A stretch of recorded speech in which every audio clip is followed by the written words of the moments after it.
Assalamu alaikum, guys. Today we're just gonna look shortly at CA esophagus.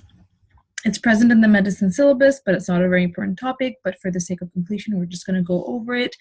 The tumors of the esophagus may be benign or malignant, and within the benign tumors, the one worth remembering is leiomyoma.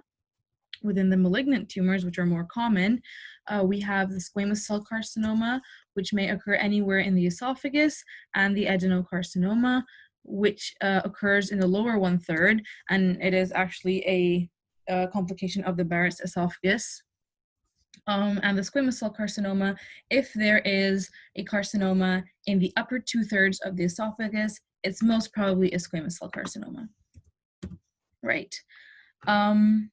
The overall 5-year survival rate is 13%, which is not a very good prognosis. The clinical features are progressive painless dysphagia for solid foods. The acute presentation may be due to a food bolus obstruction, so the patient's going to present with extreme vomiting. In the later stages, there may be extreme weight loss. If there is chest pain or hoarseness present, that means that there is a mediastinal invasion. There may be fistulation between the esophagus and the trachea, which means that the patient will be coughing after swallowing. A patient may develop pneumonia or pleural effusion. And if the patient presents with cachexia or cervical lymphadenopathy, it's most probably because of metastatic spread. The investigations to be done, the investigation of choice is upper GI endoscopy and biopsy.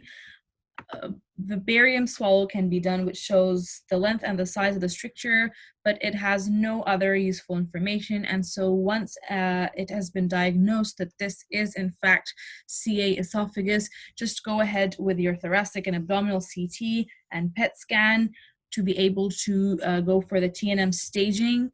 We need to identify where the spread is, how many mets there are, and this can be done using these investigations. The patient may require endoscopic ultrasonography, which is done in order to check for spread again, and the depth of invasion in the local area.